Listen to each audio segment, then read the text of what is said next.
What's up, you filthy casuals? Welcome to the Casual Shenanigans Gaming Podcast, a podcast all about the irreverent love of gaming. I'm one of your hosts, Jeremiah, and tonight I join you from Joel's house because I don't have any power.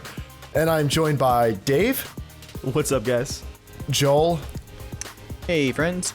And James. What's up? And Dave is streaming the podcast tonight, so thank you very much, Dave, for lending your killer internet to keeping this thing going. I wanted to point out, Jeremiah, you're in Joel's dining room and his thermostat's behind you. Joel, we were just talking about all the heat. It looks like you half ripped the thermostat off the wall in angry desperation, please, more AC, please. No, I need to actually replace it. I was using the Nest, but then we found out it just doesn't work on systems, and so I need to replace the back plate. I just have it because lazy. Tonight, we have a bunch of stuff to talk to you about the future of Casual Shenanigans Gaming. And, well, more of the future of Casual Shenanigans. This podcast is staying mostly as is. We made a bunch of changes to it last year. But before we get into all of that, we're going to start the podcast thanking one of our Patreons. Now, if you guys don't know, Patreon is a crowdfunding platform where you can donate money to us on a monthly basis, and it pays for things like our website hosting, our Teamspeak hosting, which you and your friends are always welcome to use for gaming events or whatever you want to do. Address is always in the description of every video and audio version of the podcast. It also pays for our Libsyn hosting fees for everything like that. It keeps the podcast up and running. And so this week, we want to thank somebody who just pledged to us. Joel, who just pledged to us? Dan did. I think, has Dan pledged before, ever? No. Or is this like a repledge or anything? I'm just curious because that might, oh no, he's starting the I'm just curious thing. I'm just curious why, Dan? Why would you give us money? Why? No, I'm not curious. I now know why people listen to our podcast. They want the best news from the best sites, the best gambling news. Stolen and rebroadcast. Yep. Best places to find free plugins for all your weird YouTube crap. Does anyone have any voice they want me to do? I really feel like the one I suggested earlier is pretty good. I don't really know what the problem with that one is. I have one if you don't do that one. Go ahead, Dan. What do you got, James? I want Joel to sound like what he would think a gray beard should sound like. A gray beard? Yeah. What is a gray beard? Like someone with a gray beard? That's the idea. And Dan is from where? Alaska. No, but he's from... Oh, from the Graybeards, who hosted a DayZ event for us a while back. So you have to be a graybeard. Like podcaster or a gray beard? Graybeard. I'm going to just do an old guy with a gray beard. All right. Okay. All right, look at James if you need to kind of get a visual. Okay. Oh, I can kind of see that beard. Hey, my friend.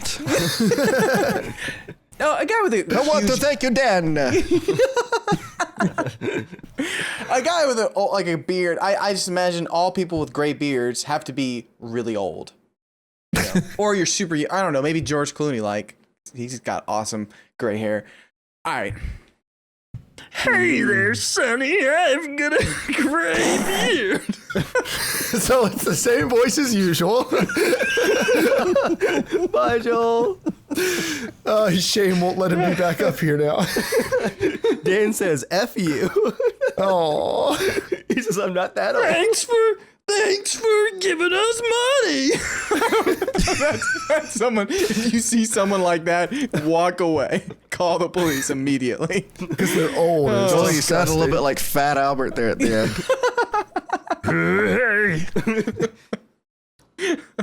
Quick question for you, Jeremiah. Aren't you glad you donated? Oh, I'm sure he is. What's up, Dave? You can't change the bit rate midstream, can you? You cannot. You have to stop the stream and then start it again. You can hit stop, change it, and start again. I mean, it only takes a couple seconds. Let's go ahead and cycle the stream real quick because Skype go for it. Yeah, go for it. It might be because you guys are sharing the same network too. I think it's all working against us tonight. Are you dropping any frames on OBS? OBS is dropping 0 frames. Okay, then OBS is fine with the stream. But if you wanna make it a little easier on Skype, you can go ahead and do it. Yeah, I'll drop it down because Skype, as usual, cannot handle anything. We'll be right back, guys. All right. Okay, stream is down. Maybe we should OBS look into those cameras. OBS is set to keep recording, Jeremiah, so you can reference the video. Okay. And stream starting again. Now at 2,000 instead of 3,000, because Skype it's just struggling. And we should be live. Cool. So the recording went the whole time? Yep. According to Nice. OBS, recording went the whole time. We're back. Okay. Joel just finished a vape break. Joel just quickly cleared the cloud out of the way of the camera. Get out of here. Guys, we just got a new pledge on Patreon. Ooh. What? I believe they said they were going to do that in chat. So, Joel, let me just give you the name real quick. Adrian. I just saw the first. I was like, oh, it's that guy. Nope, that's a bad word. What word did you see? The one that's between cuts. That one. Oh, all right. I thought it said Franklin, but it was not Franklin. No, that's not. All right. What's up, Mother Franklin? All right, Joel. Yeah. Mr. Crutches Bob just pledged. Mr. So, Crutches Bob. That's his name in chat. Mr. Crutches Bob or Adrian, do you have a voice you'd like Joel to do? He'll do anything you tell him to.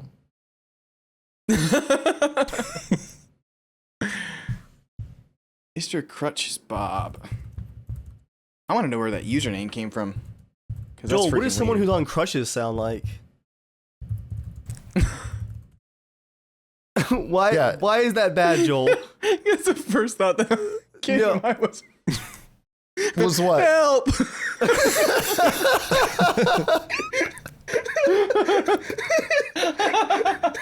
Are they like rolling down a cliff? Help! Oh no, I'm out of control. Oh no. Oh my goodness. Wow.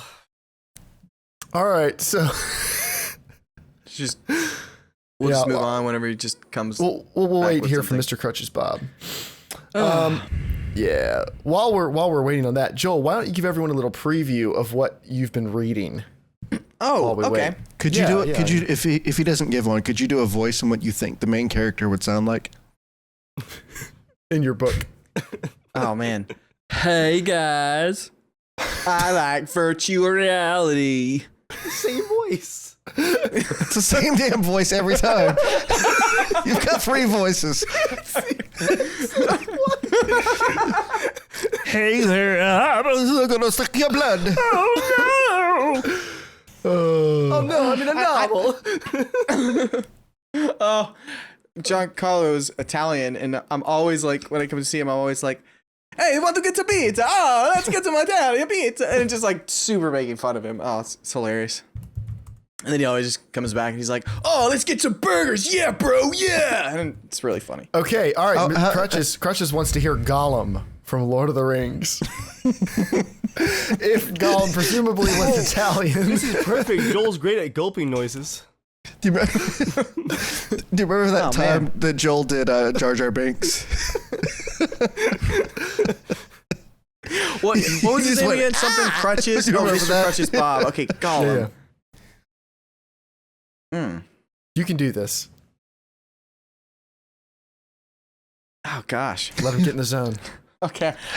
I just have to jump because it's hard to just jump right into the right voice. I think even just anytime. Apparently. That's why you're doing it. Okay. Okay. All right. Vaping Gollum. Just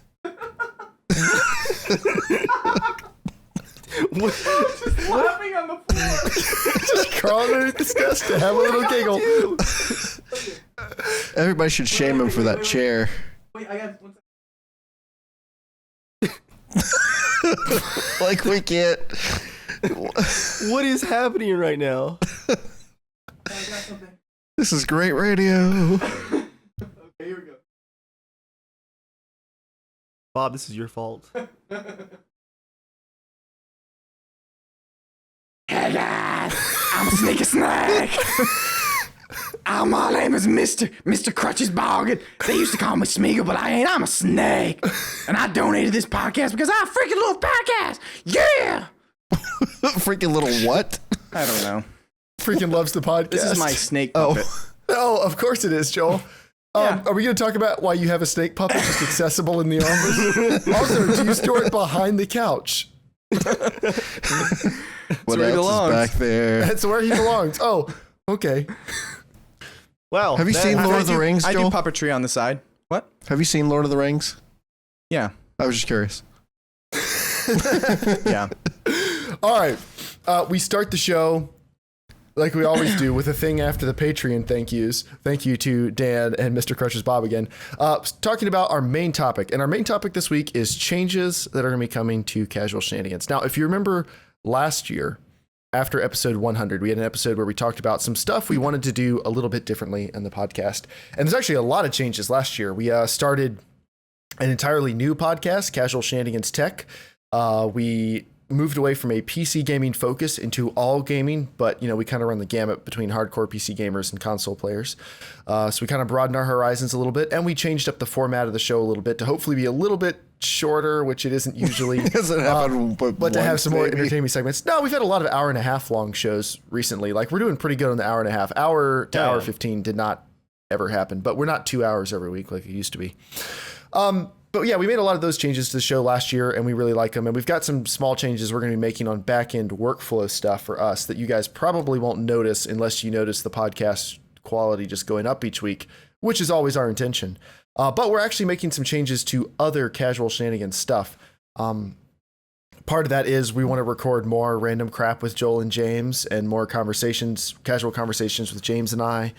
Casual Shenanigans Tech, we are kind of approaching the point where Dave and I can't keep up with all the questions. So unfortunately, sometime soon, we may have to start picking and choosing questions. We don't want to do that. We want to help everybody, but Or a lot of you guys are Joel and I writing in. can do our separate tech podcast. You could. Joel will be like, what you want to do is trade that in at games. Oh, they don't take trade-ins for PC parts. You want to throw it away because it's garbage and go get something that works like a Mac or an iPhone, which are directly gold. responsible for the podcast being 2 days late.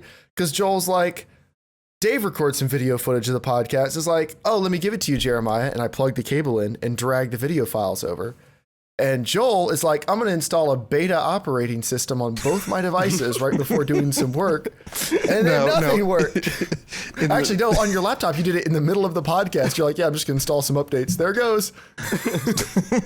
Joel, were you doing it at work? You're like rolling it back or something? Yeah, I did a fresh install. Okay. Is that like beta update? Is it not ready to go? No, I think so. It seemed like a little bit extra sluggish on my computer, so I didn't know if it was that. I have not done a fresh install for 10 years. It's the same Mac I got in 2005. Really 2006. I got a MacBook in 2006, and I've just been doing Time Machine backups and using it on the next Mac, the next Mac, and the next Mac, and the next Mac. So it's the first time I've ever done a fresh install. There's been a lot of drive space that like I don't know where things are installed now. Like there's throughout 10 years, I was like, I need to see if I can get some space back. So I just did a fresh install. Cool. Yeah, so changes coming to Casual Shenanigans. The first one is changes to Patreon levels. Now, we had a bunch of Patreon levels we added last year. Some of them you guys liked, some of them you didn't. But what we kind of realized was we had too many. It was a little bit superfluous. The main point of Patreon is for you guys to be able to support the podcast if you're able to, if you want to. We really do appreciate it. The podcast would not stop happening if it wasn't supported on Patreon, but it makes it a lot easier to do all the It'll stuff just we want to be do with it every month. emailed to you in transcript form. Yeah, I need to adjust some of the main wording on our main Patreon page still, but we've adjusted the tiers. Now there's only 3 tiers. There's $1 or more per month, $3 or more per month, and $5 or more per month. And so we've changed it. So the $1 or more per month tier is the same as always. You get our heartfelt thanks for helping make CSG happen every week, and we will give you a shout out on the next podcast. And then the next tier is $3 or more per month, and it's the perks of the previous reward, plus early access to Casual Shenanigans Conversations and new episodes of Casual Shenanigans Tech recorded throughout the month. So you get 1 week early access to those, but the podcast goes up at the same time for absolutely everybody. It's always going to stay that way. That's always the goal. But extra stuff we do that's not timely, like the Casual Conversations, and Casual Shenanigans Tech, it doesn't really matter what week they come out. We always send the tech episodes to the people who write in with questions, so they don't have to wait. But it doesn't really matter for everybody else if they listen to it early, unless you want to listen to it early, and that's what that Patreon tier is for. And then for $5 or more per month, everything that the previous tiers get, plus at least one unique piece of content each month. It could be an exclusive casual conversation, a piece of artwork, or whatever we feel like that month. And we've kicked around some ideas for some really cool stuff, some really stupid stuff. And when we think it's something really cool that some of you guys might like, we will mention it on the podcast before we send it out in case anybody wants to bump their tier up just for the month and get it. But there's absolutely no pressure to do that. And you're not going to be missing out on any of the core podcast experience at all if you don't support us at all, or if you support at one of the lower tiers. So we really appreciate you guys, but we wanted to revamp the tiers to support the podcast, but also for the next thing we want to talk about, which is our next big change is we want to start spending the money. We've said for a while, we're just kind of saving the Patreon money, and we are because that our podcast expenses each month they don't quite fill up the amount we were getting pledged. So we've kind of had a little rollover each month that's just kind of been building and building and building. And we wanted to do something with it, but like a couple $100 sounds like a lot of money until you're like, let's all go to PAX. And then you realize, okay, that's one plane ticket. So that's not helpful at all. So let's rephrase that. It's still helpful. That's not getting us towards that goal. Sorry, it's not helpful for that goal. Yes, I'm sorry, James. You're right. Like, it's really, really useful if we use it wisely. If we don't use it wisely, we can blow it really quickly, and then there was no point in saving all of it, and we don't want to waste you guys' money. So we want to spend your Patreon money, but we want to do it wisely, and we want to do it in a way that makes the podcast better, that makes Casual Shenanigans better. So what we're going to do is we're going to start doing something we're calling Casual Shenanigans Originals, and they will be short films of various lengths, quality levels, and they may or may not even be related to video games. It depends on what it is. So like Joel and I, my trip to go see PSVR, that would be a little Casual Shenanigans original. It's a video we can post on our Facebook page and our YouTube page, hopefully draw interest from outside people into the podcast who don't subscribe to us yet. It'll reach beyond just the podcast episodes themselves. And then it's ways for us to do slightly more premium, long form content than us just sitting on Skype talking. And we want to build from there. So I think it's one of those things that, like, the one thing that you're guaranteed for every single one of these is the casual shenanigans part. Like, we all work in creative fields, and the amount of like really good and really dumb and just generally weird ideas that we're always bouncing around. Like, wouldn't it be hilarious if we did X, Y, Z? We want to actually, get some of these going, and that's where the originals are going to come in. And some of it could be like Dave and I are going to go autocrossing, and we're going to film that, and it'll be funny or interesting or something a lot of people haven't seen before, especially not on this channel. I hate cars, boring. It'll be great. Joel and I go to see PSVR. Maybe it's James showing us how to discipline kids. No. James. No, our Joel showing us how to discipline kids. I wasn't homeschooled. You guys should be experts. James, can we do that? Just get a fireplace going. You just like crinkle a newspaper. Parenting advice with James. Just some nice classical music, and you just lay down the law for us. We have a lot of there ideas. There will not be any fireplaces going for a long time at this point. Do we want to give away any of the ideas, or do we want to save them? It's up to you guys. Do you want to talk about them, or do you want to save some of them? I think some of them were pretty awesome. I don't have the doc up in front of me. Let's not talk about them yet. I think it's okay. All right. Just tons of ideas is all you guys need to know. Like I said, some better than others. All of them pretty casual and full of shenanigans. So, and they will be shown during podcasts for the most part. To promote to you guys. Some of them are too long or too different or something. Maybe they won't. Some of them might be multi-part. We might go on like a weekend trip to something interesting and film that. And then the goal of all this is we want to build up to going to maybe something like MagFest, kind of a mid-Eastern seaboard video game comics convention. Wow, that sounds exciting.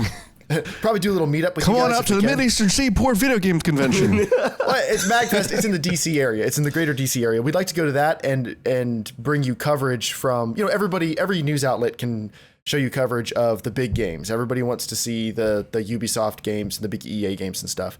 And we could definitely talk to those people too, and we'd like to, and that would be super awesome. But what a lot of the other sites don't do is show you a lot of these smaller games, the smaller, more niche products that we would love to talk to people about, and we'd like to interview in our Casual Shenanigans style. Obviously, this is a podcast about the irreverent love of gaming, and we bring that into all our interviews, all of our projects, all of our side stuff, everything we do. We believe in having fun and joking around and not taking this too seriously. So we'd like to carry that over. Except when we talk about things like depression. Yes. with some slight... There's a small circle of exceptions, but the rest of them, we don't believe in taking any of this too seriously. And we want to start bringing you guys really awesome, unique content from something like MagFest. And then eventually we want to build to something like PAX East. We want to go to major gaming conventions and bring you guys exclusive coverage of games you may not see at other sites, developers you may not see on other sites, or at the very least experiences you're not going to see on other sites. And we want to do it all with our traditional flair. Jeremiah, you forgot to mention that we are developing our own CSG vape juice. I did forget to mention that. It's called. It's like 25% Joel tears when he sees someone vape. It's called Filthy Casual E-Juice. A little bit of Joel's piss backwash. Seal spittle. And a little bit of baking soda. Baking soda mixed with those horrible. Is there what are the name of those eggs I ate? Those cream egg, Cadbury eggs. Oh. Is there actually a place, what, Joel, where all your dreams come true? I wonder if there's a place you can blend your own custom. Here's how blending your custom vapor e-liquid works. Sidetrack, rabbit trail. Build your My own podcast. Oh gosh. All right, Joel, why are you Close reading the this window. podcast? Joel, we're doing a live show right now. You can't. I know, but it exists. Graham cracker I know, but it exists. We can make our own flavors. Oh my goodness. There's got to be bacon in here somewhere. Bacon. Okay, just keep going. All right, I'm back. But I might be secretly looking at it. Well, we've lost we Joel. will know, Joel. It's now he's like full on looking at it. I might be secretly looking at it. Joel, can you hear my voice? Yeah, I'm here I'm to here, bring you I'm back here. to the light. Close Close the it. window, Joel. Close it. You can do it, buddy. Close it. Save Close it for it, later please. so you can read it. It's close. It was like so shifty. He was like, it's close. All right, let's watch his eyes. We'll see if he's actually. It's close. On the left is now just the documents. It is. I promise. Documents. Hands are off the custom mouse. Hands are vape off the mouse. juice. Yeah, that's our idea. So we would welcome suggestions from you guys about Casual Shenanigans originals. Of course, it may be kind of hard to see what our vision is for this until you see some of them. So we don't expect, feel free to make suggestions. We may or may not do any of them depending. We've got a list of stuff we really want to do, and then we want to add other stuff onto it. We also talked about trying to get a tour of a game studio or two. Yeah, it's not okay, far from us. Well, let's talk about one of the few things we did talk about. One of those was touring a game studio. We talked about going to a gaming convention. I don't have the doc up. I feel like there were some of them we could talk about without spoiling anything. Oh, a couple years ago when we went to film some Norman stuff at a Civil War reenactment, that was really cool for the history and first-person shooter buffs among us. Dave and I really enjoyed that. I think James Medium enjoyed that. It was kind of warm. There was sun involved. I mean, yeah. I was thinking, Jeremiah, looking back on the two awesome guys who showed us all their cavalry rifles.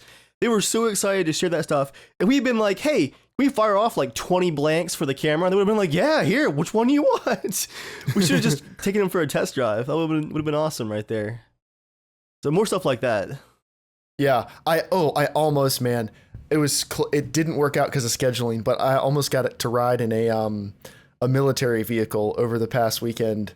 Something that we have in Arma. It's in the Apex expansion. That's all. M1A2 or M1A1? Dave, it was a train. It was a military train. They just have all the SAMs mounted on top. Don't you tease me like that. Don't you do that to me. Maybe one is Dave riding a train and sobbing quietly into a history book for 10 straight hours. There's an option for the steam train that I rode last summer where you can be the engineer for a half an hour. You can blow the whistle. How much Patreon money will that take?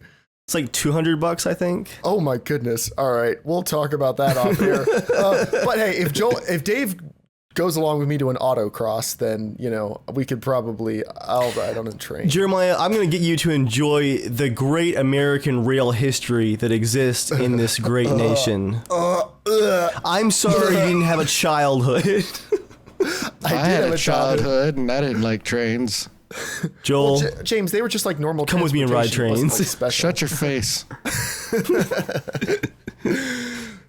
But James that's our idea. was scared of trains because it was the new thing. It was too new and exciting. That stuff that we want to do going forwards. For the bigger stuff like trips, there'll probably only be a few of them per year starting out. It kind of depends on our budgets. We're not going to spend all the Patreon money on that. Like we said, we're going to be wise about it. We'll spend the Patreon money when we can really make something unique and awesome that we'll be really excited about. We don't want to waste it. So some stuff will happen slowly. Some stuff might happen quickly. Some of these ideas are pretty easy. Some of them are pretty difficult. Some of them are pretty stupid. Like one you're going to see a bit later in the show when we debut our first ever Casual Shenanigans original. And whatever hype you're building up in your mind, it's probably not enough. Yep. Joel made something for us. But for now, does anyone have anything else they want to talk about with that? Or do you want to move on to the news? Well, we started using Slack to communicate. If you Yes, guys we did. care. That's all I got to say about that. It's cool. It should make us more productive, make it easier to communicate about podcast related stuff. I look on there every once in a while. I'm like, half the people aren't even logged in. It's gonna make And us then more a productive. Stupid ass Slack bot. Oh. Debbie, thank you, Debbie, for setting that up. You can set up multiple bots for Slack, and I guess it'd be beneficial if you said help or something like that. If you had it set up to remind you of certain functions, say you're working on coding and you can remember, colors or something, hex codes or something. But Debbie set it up to every time we say something like Joel, it gives us something snarky. Like we say podcast and it says, nobody listens to podcasts anymore. It's constant. And we say Jeremiah, it says, oh no, a monster. Or something like that. Yeah, now, Jeremiah, in theory, is going to make us more productive eventually, but today I posted something like a link was wrong on the website, and you're like, use Slack. So I then spent like 10 minutes going to Slack, logging into like the 5 different Slacks I've been added to, installing the app on the new computer, and getting it all set up. And then I was like, But now links. you're good. Now it's all Yeah, all fine. now it's all good, but boy, that was annoying. All that to be like, yep, link's still wrong. So I posted on Skype like, hey, install all this new stuff to say the same thing. Anyone else have anything? I think we should transition right to the original. I think. Do you want to do that, Joel? Sure. Can you set it All up right. for us, Joel? Can you introduce us to what we're about to see here? I don't think you should say anything. I think you should just let it happen. Yeah, we probably should just watch it and then I'll talk about what you just saw. What just happened? What just happened? Do you guys have it queued up? Yep. Yeah. Yep. All right. You Count it down, guys Dave. are not ready for this because Have you seen this yet? I heard you guys planning it. You guys were planning this while I was trying to eat lunch, and it was. Here we go. Count us down. Count us down on go, Dave. All right, 3, 2, 1, go.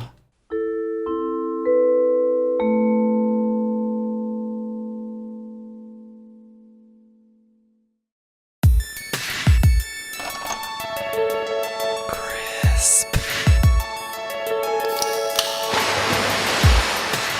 Bamboo-moose.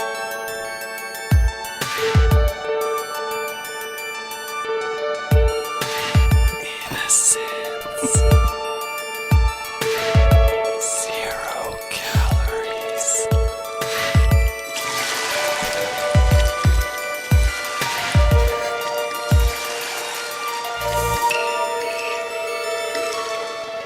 LaCroix. What did you just subject the internet to, Joel? I think I have to censor some of that. I know what the screen cap's going to be. Joel laying on his back with all the foamy LaCroix in his mouth. It's funny. Someone in the podcast earlier asked or said we should be sponsored by LaCroix. Maybe we're the ones sponsoring LaCroix. All I remember is I'm trying to eat lunch, And I come up, and Joel and John are already sitting at the table. I sit down, and Joel going, yeah. And then I just splash it all over your face, and it gets all in your beer. I was like, what is going on? Can you explain what this is, Joel? Because even I'm a little bit lost. Well, I've been drinking LaCroix for a long time. I love sparkling waters. Whatever. So it's been something I've been drinking for a couple years now. It's not a thing. I'll fight you. Well, everyone makes fun of me, but now there's more and more people drinking it, and it's kind still of make huge fun now. of you. John's drinking it. It Jeremiah's became drinking popular like in 1990, so don't act like you No, started it's some actually trend. Look at the freaking stats. It's like all of a sudden. Where are these It's stats? huge. It is blowing up, James. Actually, it's It is They have blowing gone up, through a but resurgence. the industry is blowing up, not LaCroix specifically. That's the true. water industry, the sparkling water. Yeah, I'm not just soda. I'm not say soda in general. I said sparkling water. No, but you're taking all the credit for making LaCroix big because you I'm not drink it on the making it credit. podcast. I was just saying And it's just all of starting our to get lit really watchers big. see it, and all of a sudden it's like, Anyway. Yeah, I said Anyway. none of that. Anyways, well, we enjoyed drinking that, and John and I, we were dying laughing because we were like, we should make a stupid commercial. It's so hipster. Like what? Because okay, on the box it says like crisp, or it says like low, like no calories, no sugar added, like some, and then at the ends it just says essence, like that's all Innocence. innocence. Sorry, innocence, not essence. It literally says And- innocence on the can. It was just like, what? So like, I will do that. So we were dying laughing, thinking like when you open it and like, like a nice soda when like you like that nice crack of it when it opens. We were just like splashes on his face. You know so what? enjoyable. Yeah, it's so stupid. I think we need to watch that again because there is died. so much nuance to that video. Jeremiah, So much I innocence literally lost. almost got waterboarded by LaCroix. Like it was going in my nose. It burned so much. John was cringing pretty hard when you splashed him in the face. You know what? Oh, Let's man. just here we go. Here we go. All right. 3, 2 on us again. Go. 3. Okay. Wait, let me get it started again. Back to the start.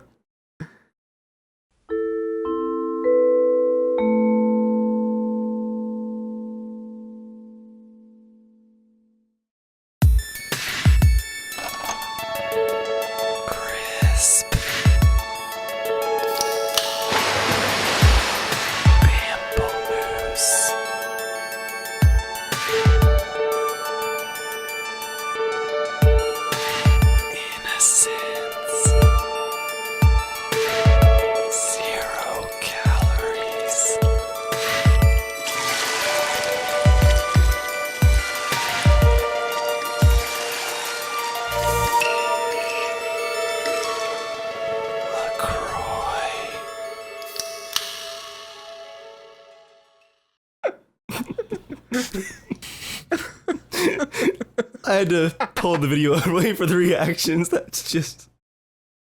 Oh man, I feel really uncomfortable now.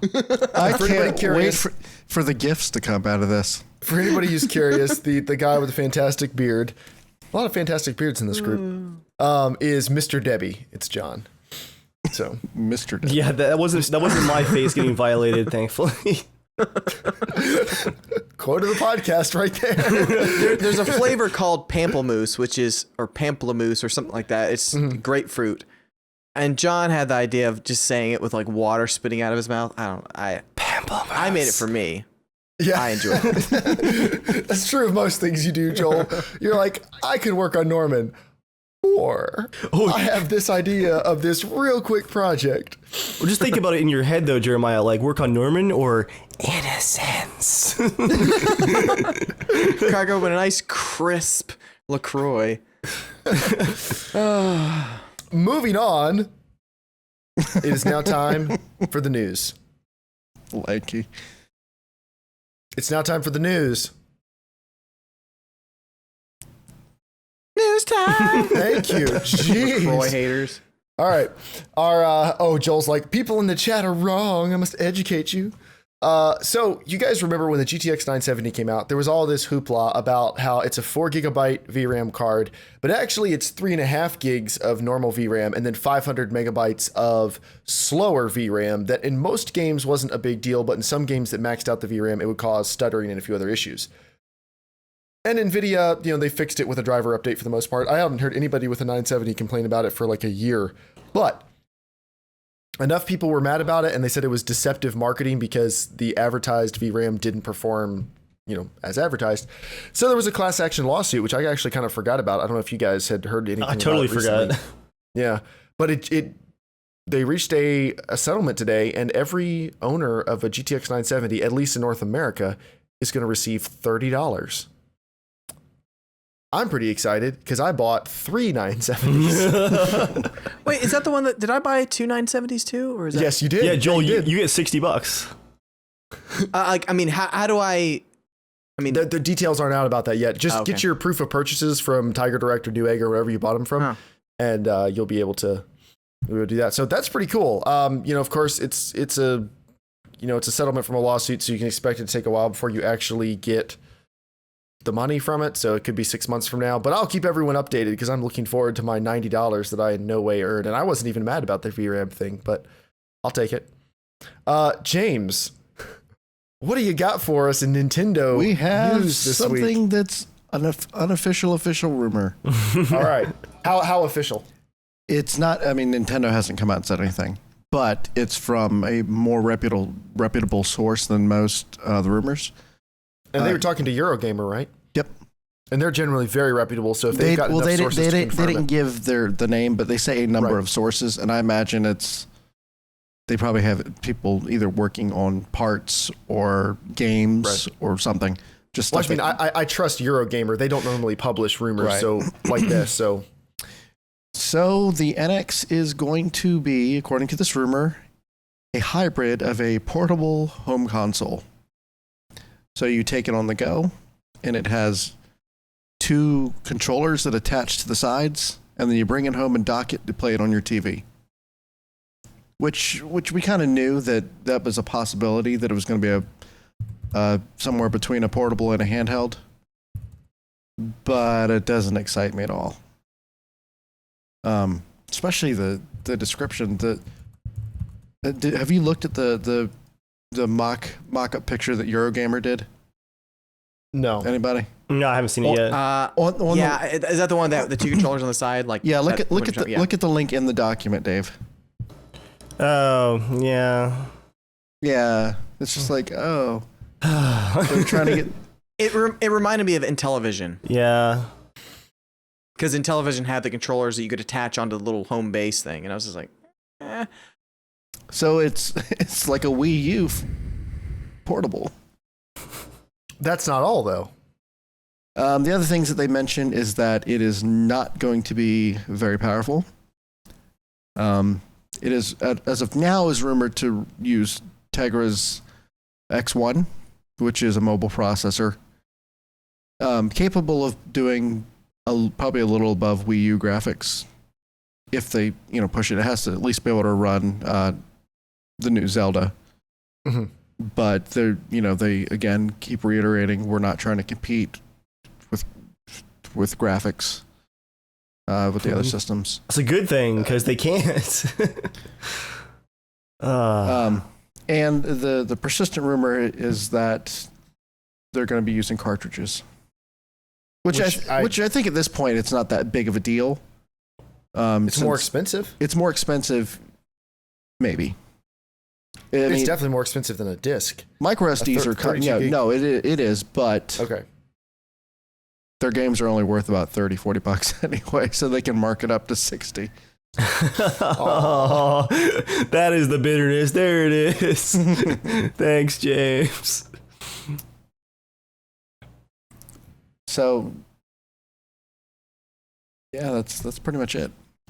The unsubstantiated rumors that it could be using the X2, which is the newer processor, but I mean, is it that much faster? I honestly don't know. It's Nintendo. They'll use the X1. They might use an earlier model if they could.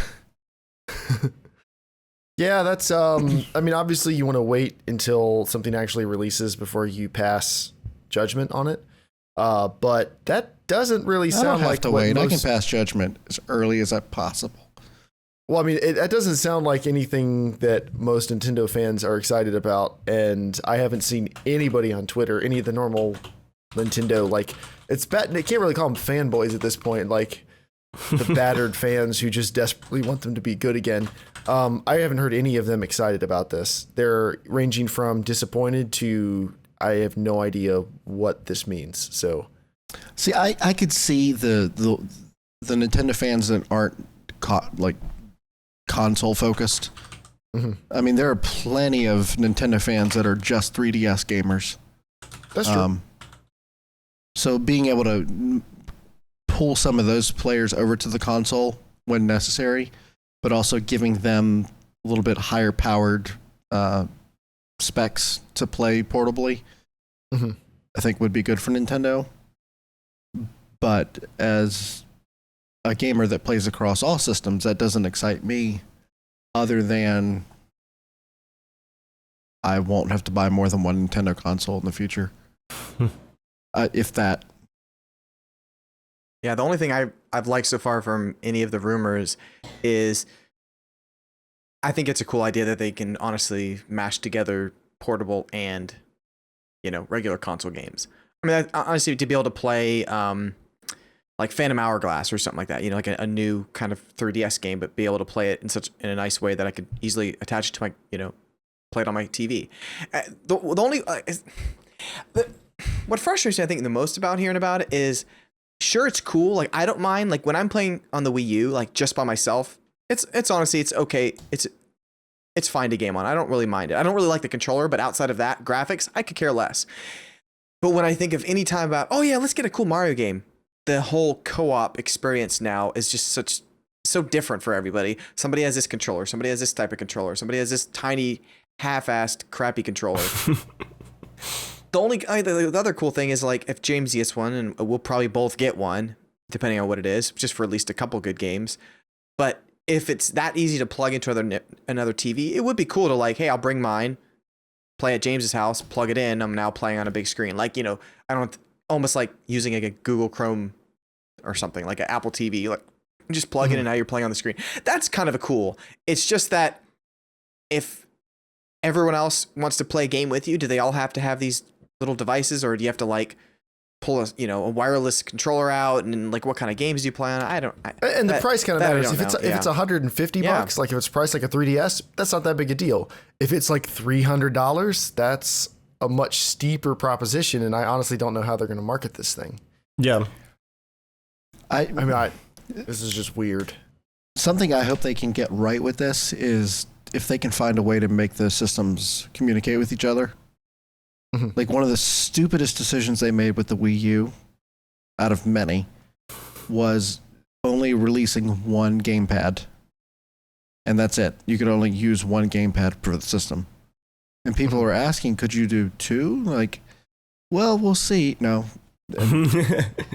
Like, I remember them kind of hinting towards it being a possibility, and then it was just a flat out no after a while. So if they can find a way to take your system over to someone else's house and have that same experience that they're having, like Joel's saying, not using like the little crappy Wiimotes, but find a way to make all the systems work together. I think that could be interesting, at least. Mm-hmm. But we'll see. There'll be many more rumors, some of them incorrect, more of them correct. They've got to announce something sometime soon that's concrete if they want to start selling these things next year, but we'll see. But Dave, what do you have for us? Something a little bit random from South Korea, where a 33-year-old man drove a car into the first floor of a PC and mobile game company called Nexon. He was in South Korea. He was a Chinese national on a vacation visa, I believe. He stole his brother's car and then, without a license, drove it into the lobby of this game company with apparently no plan other than, I'm really angry at this company. And when questioned by the police, his only comment was to say that Nexon, the gaming company, had ruined his life with their addictive games. He just decided that fair trade would be to smash up their lobby. Just did they mention any specific game that he got hooked on? No specific game, just general anger at the company and no real plan beyond I'm going to smash my brother's car into your lobby to make some point. But yeah, it's always interesting. You hear a lot about how some of these games, what's the term that they use for the customers, that it's like the 1/10 of 1% of the customers that make all their money, the ones that spend thousands of dollars on these mobile games a year. It sounds like he might be one of these guys. Who's not or too one happy. of the ones who lost his job or something else. Pretty extreme. I just feel like if you're to the point where you're stealing your brother's car to smash into the lobby, you'd have more of a plan beyond "I'm angry." But that's all we got. James, you wanted to address a comment from the chat about Nintendo. Yes. Who said it? Citizen X said that Nintendo are marketing geniuses because they know exactly how many they can sell to their cult who will pay anything. And I actually want to refute that because just recently, what was it, in like July? Was it last month or the month before? They were talking to the investors, and what they had planned, their expectations for how many Wii U's were going to sell was 100 million when they, when they first started making this. So like that's our goal. And so I don't know if they're quite the geniuses there, if they could be that off the mark. James, they're totally before. in touch. Totally in touch. They've been in a 20-year slow slide into decline sales-wise until they hit that one aberration with the Wii, which was a very clever idea, and they sold a bunch of them. But they did not learn from that. Instead, what they learned, like, they didn't learn the lesson they should have learned. Instead, what they learned is, ooh, we can do it again. They think that's the lesson, and that's what they try to do with the Wii U. And it sounds like that's what they're trying to do with the NX, unless we're all way off base about how cool this thing's going to be. It sounds like they have no idea what their customers want other than eventually Mario, Zelda, Smash, etc. They don't know what I want because I want those on my PS4 and Xbox One. Another news story we didn't mention in the news. If you don't mind to interject this. Yeah, go ahead. Joel, you'd probably be the best person to talk about this because you brought it up in our chat before. So Pokemon Go has boosted Nintendo stock significantly since it's been released. And then what was it, like a few weeks later? I don't know, so like a couple days ago, maybe like 4 or 5. They said, "Oh, we really didn't have that much to do with it," and their stock went back down. Like a lot of people didn't realize that it's not actually Nintendo behind that made Pokemon Go. Like they just essentially allowed. I mean, they don't even own all Pokemon. They only own about 33% of it. A couple other different companies own Pokemon as well. So they just allowed the rights to be able to for Niantic to make Pokemon Go. And it was funny. I mean, I knew that. I mean, it almost made me laugh at like Pokemon Go. This like. I would say in a way more of a toss away. This could be kind of cool. Is like destroying everything they've made right now, like comparable. And it's just like and it pisses me off because I mean I think we've been saying this for years. Like why aren't they not making a legit console Pokemon game, mobile, like Connect stuff, like do something awesome? It's like nope, we'll just continue every 8 years with a Pokemon game on the 2DS. That'll be good. That people will be fine. Let me stop you. They're saying we have no sound. Dave, what's up? We're getting messages that they can only hear your mic. They can't hear Skype. Oh, is OBS picking it up? OBS says it's working. Can you guys hear everything okay right now? It's fixed. It's fixed. They say. Okay. Huh. Well, is it fixed for everybody else or fixed for just Dave? Well, no. Can you hear me? Someone Can you in hear me? chat Can said you it's hear me? fixed. Yeah, they say it's fine now. Okay. Who knows? Weird. Can we blame Skype? It's storming in and out a little bit, so. Oh, speaking of which, Jeremiah, I forgot to mention like an hour ago, I checked the radar. We have like 40 minutes before Storm Apocalypse gets here. There's a huge storm system coming. Forgot to mention that earlier. Cool. Let's just move along here. Well, Dave. Did anybody hear the Pokemon Go news? I don't think so. Let's just recap real quick. Pokemon made a bunch of money for Nintendo. Their stock price went way, way, way up. And then they were like, oh, hey, we didn't actually have that much to do with development. It was mostly Niantic. Is that how you say their name? And it's like it's a Nintendo property or 25% of Nintendo property, but they personally didn't really develop the game, and their stock price now reflects that a little more fairly. Yeah, And And they the thing is, they just announced like a $25 million loss for the quarter. Oof. I think it was around 15%. They're still doing a lot better. It's still not lower than what they were at. I don't think it's confirmed, but it sounds like Nintendo had to say something about it because a lot of people thought it was Nintendo behind it. That was one of the biggest reasons why everyone. That's why I think the drop was like, oh, people realizing, oh shit, it's not actually Nintendo's decision making behind it, and they switched over to Niantic, basically. Or I think that's probably what happened. But yeah, I don't know. Gosh. It's ridiculous. With the whole like little mini NES that's coming out, I wonder if anyone actually had any clue thinking this is going to be a cool idea, because I think it's going to sell like hotcakes, and I think they have no idea what's coming with that. I think it's going to sell ridiculously well, and they're going to be like, oh, we're so surprised. People want to play our NES games in for fairly development. cheap. Huh? Gosh.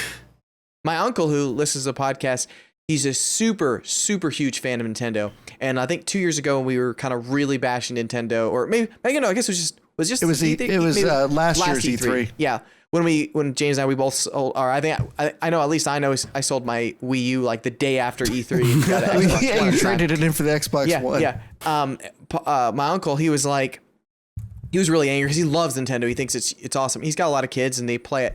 Well, this time around, he listens to our last E3 podcast. He's like, freaking Nintendo. He's like 100% on board. Like, they do not know what they're doing at all. So he's like, he still loves Nintendo. I love Nintendo games and I want Nintendo to still succeed.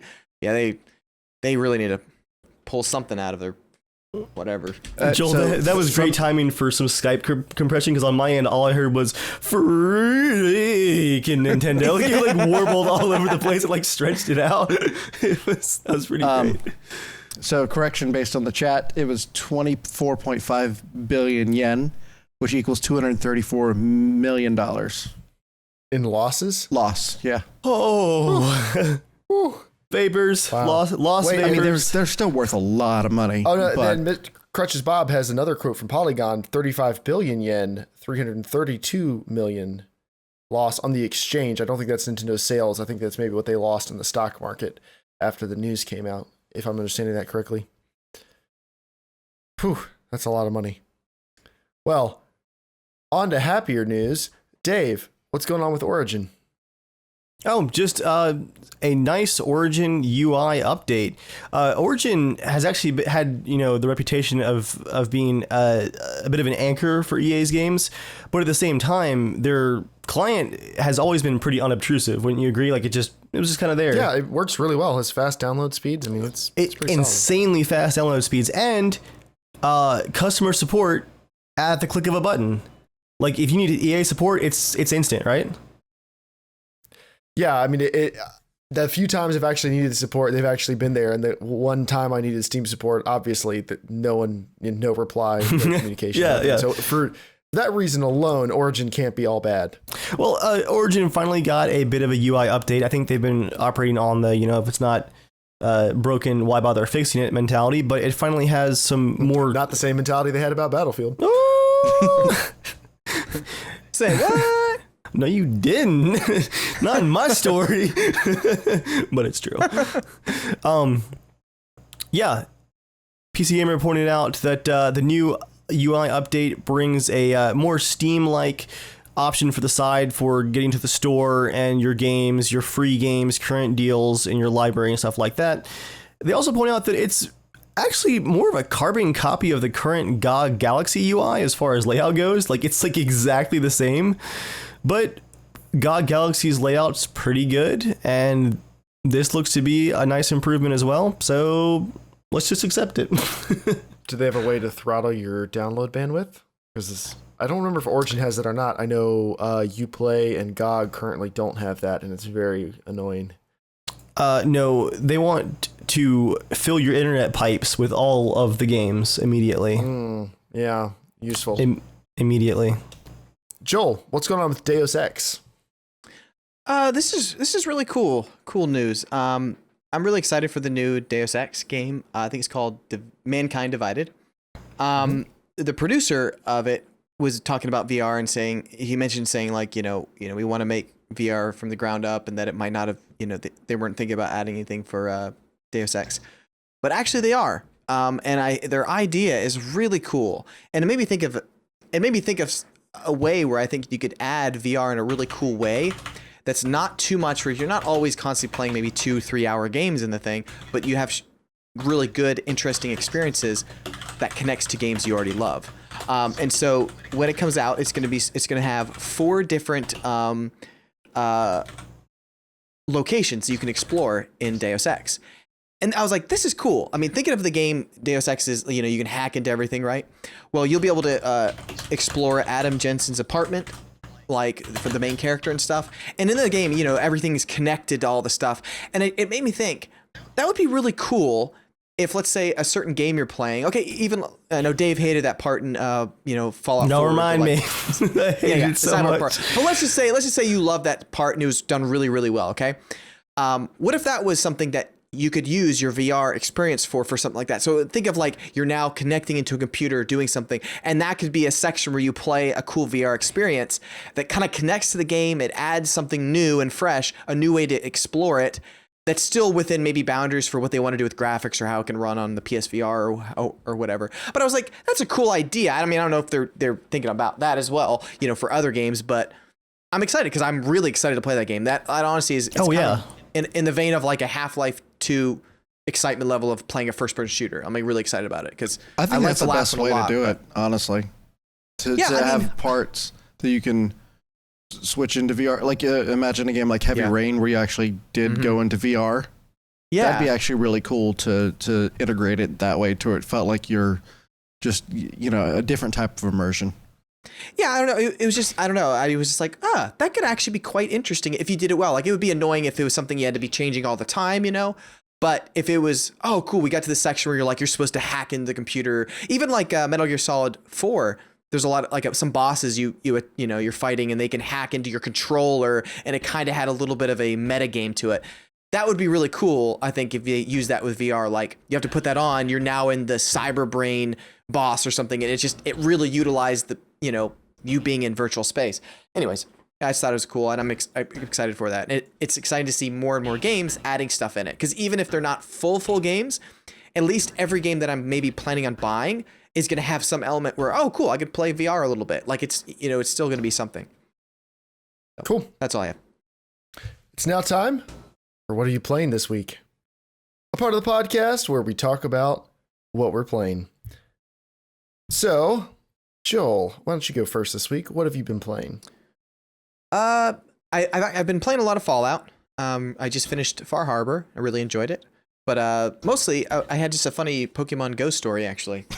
I'm level 10. Me and John, we were at work, and we just took a walk outside, and all of a sudden, we see a bunch of people run by. So, like, there's I don't remember the name, but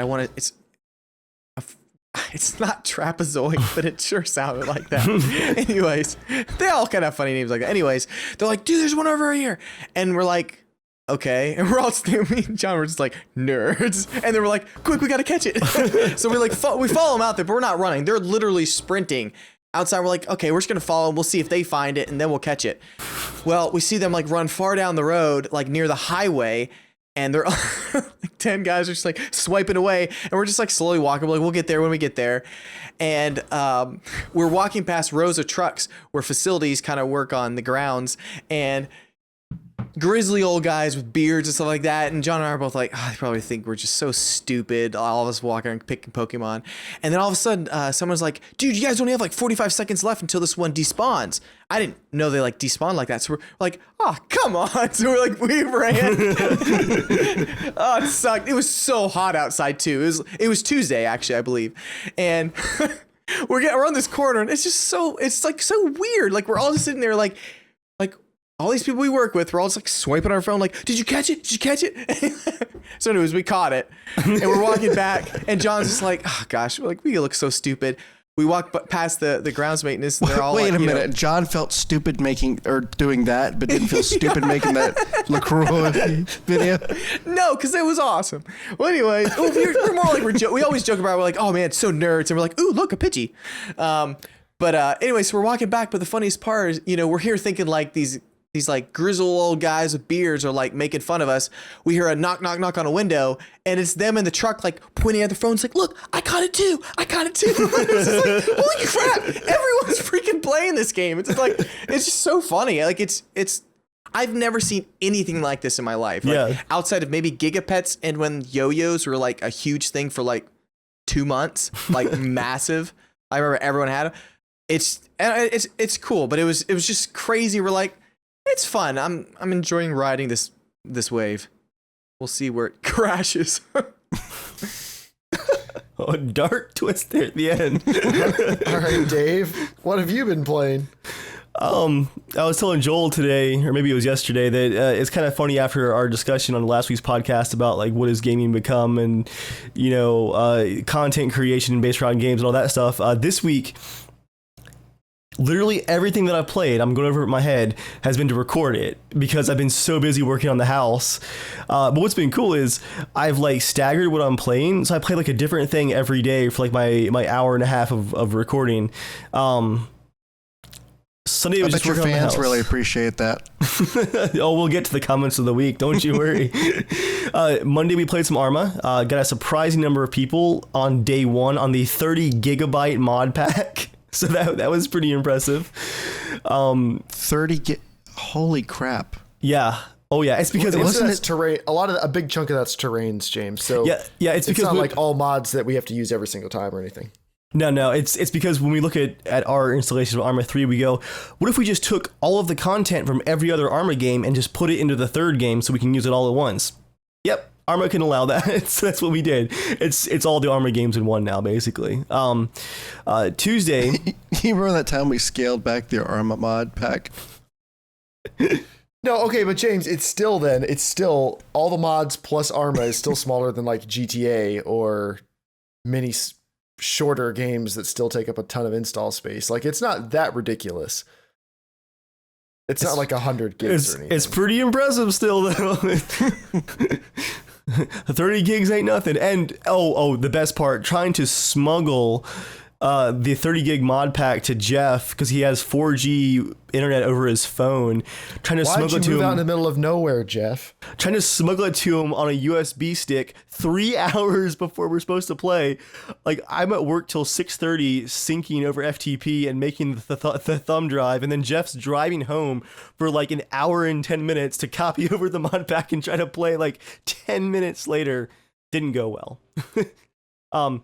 Tuesday was We Happy Few. I got a video up. First impressions are I really like the procedurally generated stuff, which I was not expecting, but I think I'm going to wait to put serious hours into it till all the story mode's there, because the story is really good, but it's almost like a tease right now because it's like 15 minutes of story, and then it's right to the open world stuff. And I really like how grounded the story part was. Then yesterday was some Total War, Battle of Gettysburg. It's all kinds of... Why won't they make a Civil War Total War, Jeremiah? Why is Creative Assembly Maybe they hate will. us? All I want to know is why aren't we playing Attila right now? Someone in our chats from Gettysburg, I think, mentioned earlier. Oh, yeah? Yeah. Yeah, ask them.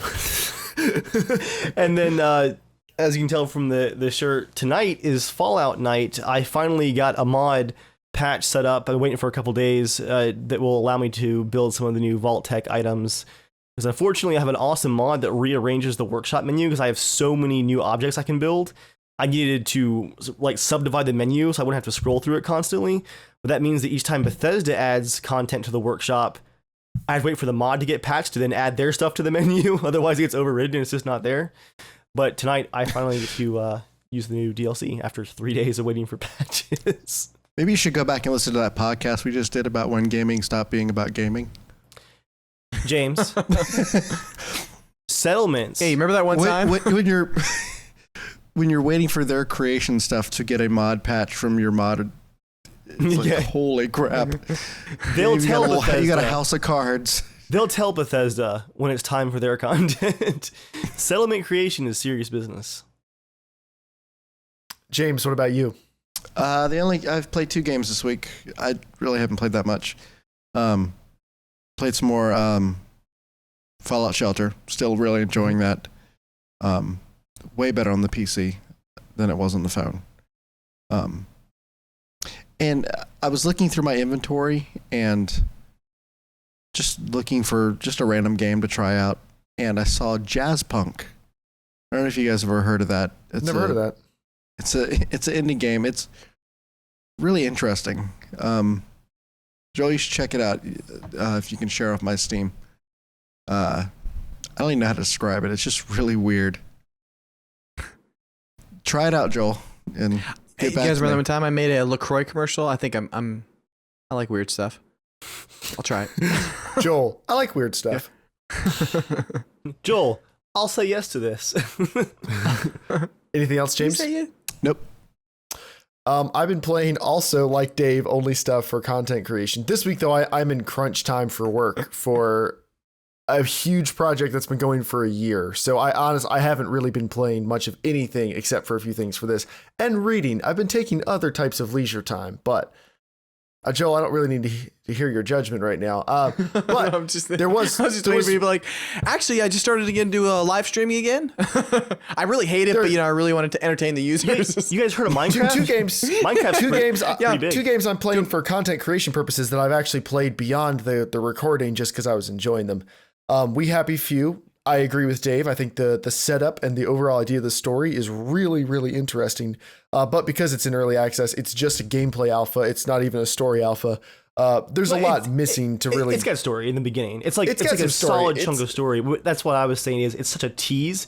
Because wouldn't you agree, Right. Jeremiah, how polished that front section is with the front start part of the story? Yeah, that front part's really cool. So like I'm gonna Yeah. play probably 2 or 3 hours of this, and then I'm probably gonna hang it up until it gets significant patches.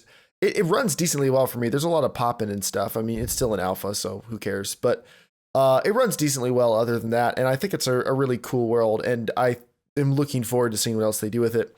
I played more Quantum Break. I did get it working on my PC again. The Xbox app on the Potato Masher, the service was stopped.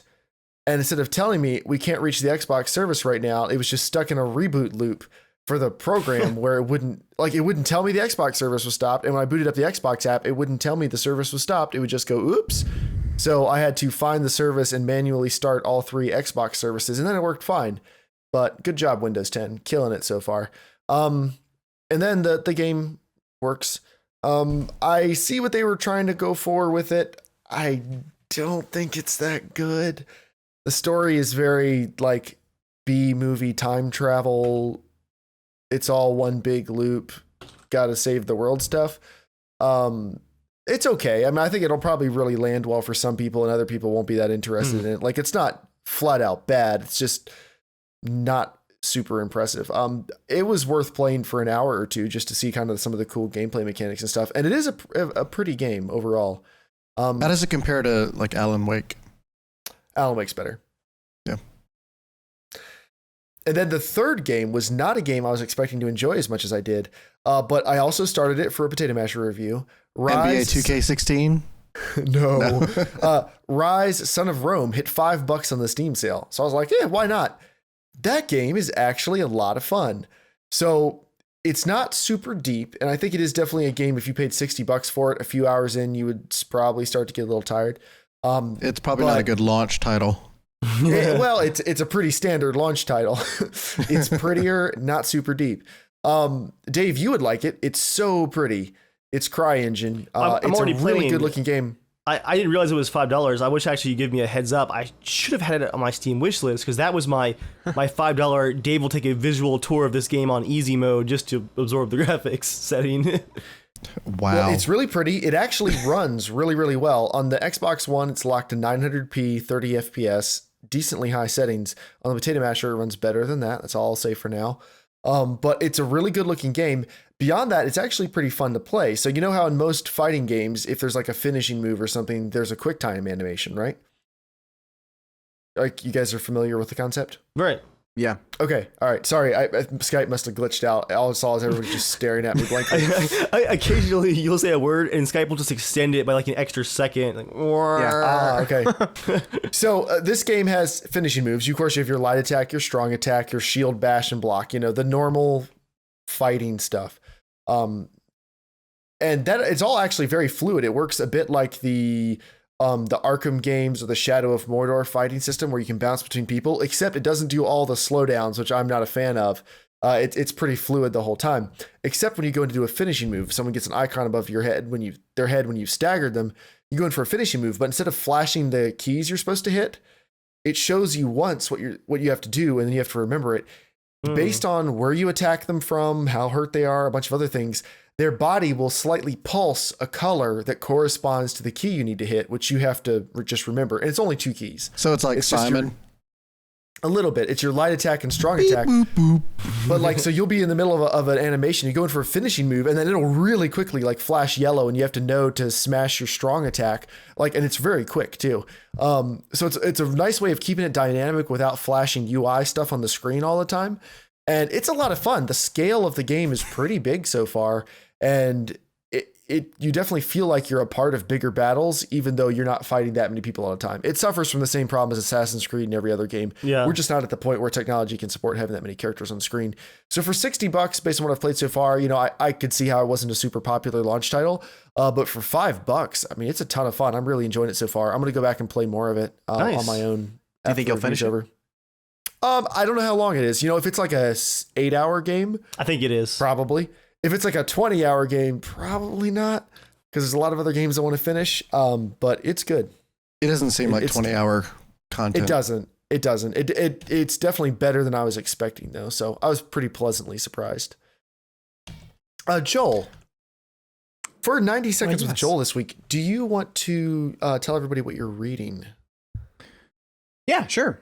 Oh, a great book. Can't wait. Do not recommend this to any kids. Definitely do not recommend. I don't recommend this to anyone. Actually. So we were all together, as we said earlier in the podcast. We were having meeting, talking about future of the podcast and stuff like that. We went to this this bookstore. And they sell a whole bunch of stuff too, like records and stuff as well. And we were in the science fiction section. And there's just so many B movie type books. Just as Jeremiah, I realize that Pulp Fiction, that's like the term for crappy B movie books. That was really cool. But anyway, so I was like, I'm just going to close my eyes. I'm going to point to whatever book and I'm just going to get it because they're all really dirt cheap there. And so I closed my eyes and then I realized that James is holding a book and trying to like put it into my hand. I'm like, what the heck is going on? And so I open my eyes and I see this book and James is like, read this. And I was laughing so hard. Like, what the heck is this? It's by Mary Rosenblum. It's called Chimera. Look it up. Can you get it a little closer to the camera? Yeah, There yeah. you go. A little closer. There we go. Bring it up. There you go. No. Take it away. Actually, Look at this guy. What is that? Look, he's just like, what's that? And then on the back cover, can you? Yeah, look- no, we can see. It's terrible. Yep, he's in the pose. So to summarize, okay, on the front it says, virtual reality was both toy and tool for millions, but who knew what was virtual, what was real, and what was beyond them both? So whatever, I just decided I'm literally on page 13 right now, and so I'm gonna finish this sucker. I'm strangely looking forward to it because it's so weird. This is the Joel, worst I like writing weird I have stuff. seen ever. It literally has the weirdest like sentence structure. Like it's ultra detail about crass stuff, but then also things like I don't need to know detail about that. It's horrible. Two quick right things, now, Joel, from what you Yeah. shared. It reminds me of two things. It's not like a George R.R. Martin level of like unnecessary detail. It's like someone who's writing a college essay and is just adding like 30% fluff words per sentence just to pad the length of it. And then the innuendo has to be intentional. Like the phrasing is so bad, it can't be a mistake. Go ahead. I know that's why it's so confusing because I'm like, it's literally like Joelisms, like innuendos the entire time. Where I'm like, was that supposed to? Were they doing that on purpose, or I'm like, I need to find out.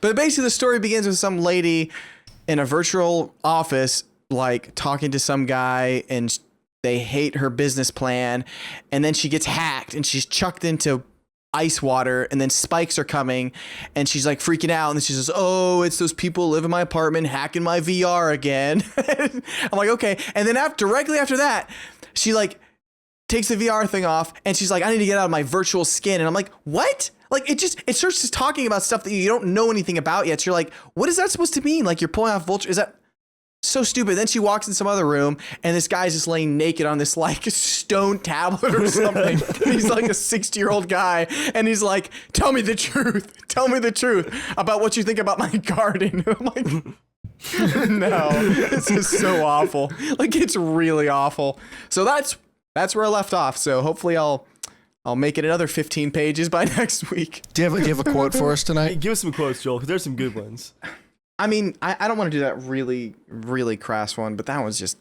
The one that someone read, everyone's been passing around the book at work to read passages from it. John Carlo read one where, like, it's so unnecessary, the phrasing. It was something like, character name gently teased the ice block from the wall. Like, what? Why do you it's it like that? Oh. one just straight young body, but he was old. Okay. Gosh. Good. Oh man, it's Do you have any from our, not our sex. Skype conversation? Jewel Martina, I'm asking for truth, and sex is the greatest deception of all. Deep. Gosh, I want to. Oh, It gosh, sounds like a bad college film. I'm gonna say the penis one. So just spoiler alert. Children, leave the room, please. Gosh, it just feels bad saying it. Like what? Oh, gosh, it's now it's ingrained in my memory. It's no, I don't. Just whip it out, Joel. Come on. Okay, I'll whip it out. The sentence says, "His penis lay slack in his youthful curls." I'm like, why would you write that? So like it's just like that's not like ooh. That's like no. Get rid of that. Burn that book. Who is this person writing Joel, this garbage? That's like Joel thinking about people ripping a sick cloud. It's the same phrase. He's doing it. He's doing it right now. They ripped a sick novel. Oh, God, they ripped a sick novel. Speaking So of, we'll be bringing you updates from that in the future. But for now, it's mail time. Mail time. You can write in to be a part of the show at casualshenanigans@gmail.com, just like Da Ranger did. And actually, he wrote into the Casual Shenanigans Tech Podcast. Dave and I sent him some advice. He wrote back, "Hey, Shenanadudes, Da Ranger here. First, thanks for the overclocking tips. They helped out a lot, and I was able to go from 50 to 55 FPS on Ultra at 2560 by 1080, that's 21.9, to a stable 60 in The Witcher 3 with all of Geralt's glorious hairworks. Now on to my question. How do you, referring to the whole Shenanigang, feel about gray market sites? Are they all good? Probably not. All bad, or have good uses if used correctly? I know that in order to sell on Kinguin, you have to show a proof of purchase of the item, but it's still possible to sell illegal items.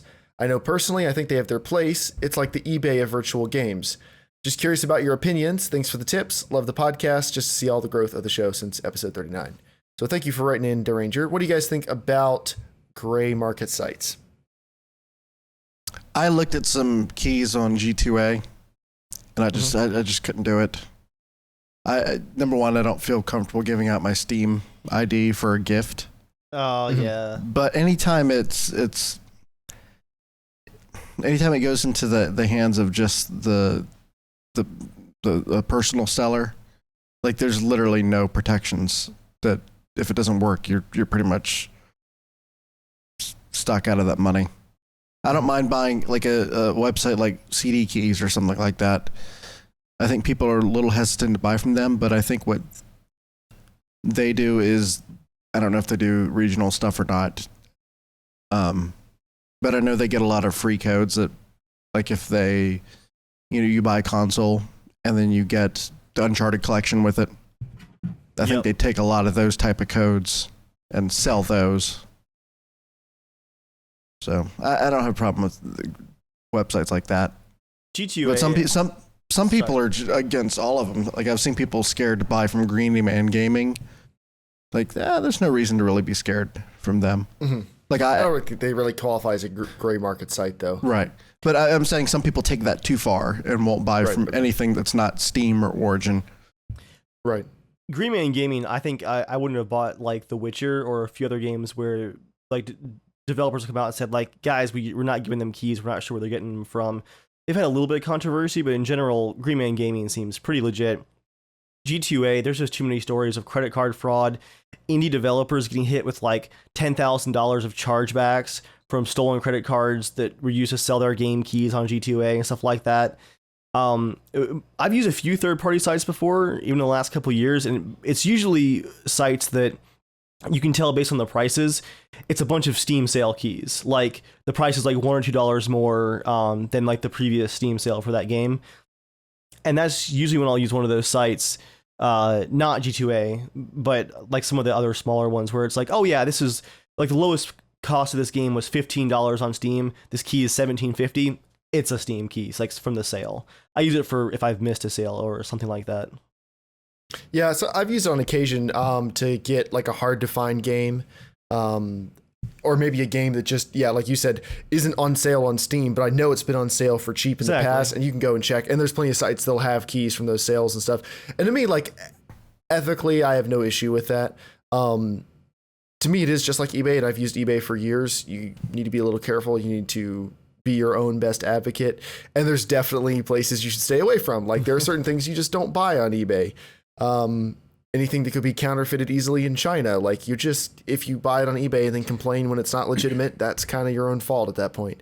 So I don't think the marketplaces themselves, I don't think there's anything wrong with that, but I think plenty of them are pretty shady. And I would definitely prefer to go through a first party seller when at all possible. So, and most of the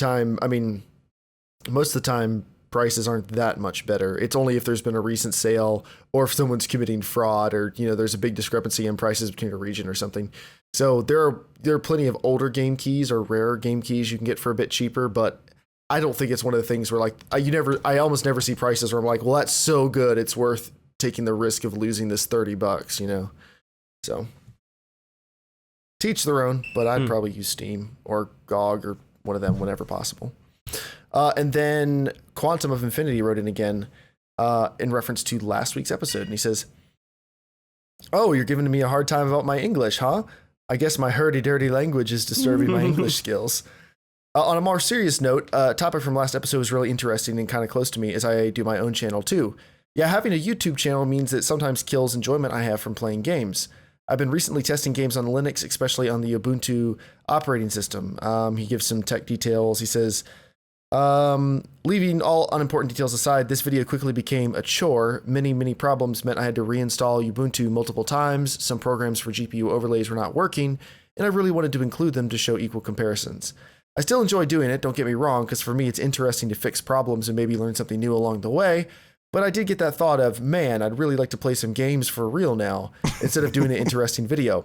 And I guess it could be a similar case for many of us. But at the end of the day, it is rewarding when you see your viewers enjoy the video you created, even if you sacrificed your own time that you could spend otherwise. I think what I'm trying to say is that doing YouTube can sometimes be exhausting. You exchange your own fun for enjoyment of others. This is where gaming is not about games, but your YouTube channel. Damn it, Joel, I mentioned Hurdy Dirty again, and now I'm listening to this song again. All right, it is now time for an old segment to make a triumphant return. Ooh. It is now time for the comment of the week, where Dave just slides on that heavy rubber glove, goes up to the comment section, just sticks a hand all the way in, and sees if he can birth a live one. What do you got for us, Dave? No, Jeremiah, you forgot my face mask. I think we may be behind a little bit on the stream. Are you behind? People are saying it's lagging really badly. Oh no. It'll catch up. Yeah, it'll catch up. Let's keep going. No, Mr. Bob, I don't think we were hit by a wicked sick vape cloud that's interfering with the connection. Joel, you're trying to laugh, but I can tell it hurts you inside. It's like a guy out there. The power lines like start sparking. So yeah, guys. All right, Dave. Yeah, what Time do you got for for the us? Comments. Rip a comments sick comment. of the. All right. First up, we have a recent comment on my We Happy Few video, which I spent quite a few hours on. It was a 28 gigabyte upload for 60 FPS at 50 megabit. I wanted that quality. And it's great to see that the viewers really appreciate that extra work to really get that good quality for the video. Got a comment, great, another game to distract you from Fallout. Dick Master. Next up, Joel, we got some feedback on our castle tour. Speaking of Fallout, your friend laughs at everything. Show him a picture of a dog humping a yoga ball. He will laugh. I would laugh at that. That's pretty funny. That's true. And we also got some really important feedback on our Arma missions. Now, as you guys know, we take Arma pretty seriously. We all have our ranks, our assigned roles. We do training. There's a driver's test, a flying test. Like, Arma's a simulation. We're not here to have fun. And I'm really glad that we have viewers out there that understand our mission as the Casual Shenanigans Arma crew to have the most realism possible, and they want to keep us in check. Got a comment on our Bin Laden Zero Dark 30 Arma mission. If you was real Navy SEALs, you would refer to your code names, not your real names. Sorry, man. It's our bad. We shouldn't... First names over the net? That's not OPSEC. We screwed up, Jeremiah. It definitely isn't. It definitely isn't. Also, while we're on it, is it OPSEC to have a Scot and an Irishman on the crew? Because I believe we did that night, and I don't believe clearing them for super secret America missions. So I mean, they're I don't really know how we technically feel about that. allies, I guess, but I don't think I'd trust them. I mean, anybody who bleeds red, white, and blue is fine for my team. That's all I'm saying. That's true. But, yeah. But, man, the Arma Salt comments are delicious. Those are always a good time. So depending on... Dave and I, we get a pretty good crop of comments these days. We haven't done this segment in a while, but I think we need to bring it back because there are some amazing ones on a pretty regular basis. start calling this the the comment salt truck of the week. A weird stranger, if you're trying to think of new ways to call me an idiot, don't worry. My commenters are working overtime to do that work for you, and you'll probably hear about that soon. But everybody, that is our show for tonight. Thank you all very much for coming out. If you watch us live, if you're not watching us live, we record 8 p.m. Eastern Standard Time on Thursday nights on youtube.com/casualshenanigans/live. And you can check us out there, hang out with the Casual Shenanigans community, the Shenana community. That's not flowing. You can hang out with all of them in the chat. It's always a good time. Or you can check the podcast out when it goes live Monday mornings. You can check us out on iTunes, on Stitcher, on Podbean, on Google Play Music, on YouTube, on Facebook, all of those places. We're probably on most of them. If you listen to your podcast somewhere and you're like, oh, why don't they put it on here? Let us know. We'll see what we can do about it. We can't be on Spotify yet. That's curated, so they kind of have to pick you. But maybe one day we'll be on Spotify. But thank you all very much. If you haven't left us a review on iTunes, consider leaving us a review on iTunes. It really helps us out. But until next time, thank you all for coming out. Thank you for watching. Thank you for watching. Thank you for watching, especially though. The Watching, it sounds like an M. Night movie. The watching. Don't forget to make those gifs of the look. I'm about to post one right now. Joel. Shane's way ahead of the game. He's already got one off the stream. Nice. All right, thank you guys for coming out, and we'll see you next time. Stay casual.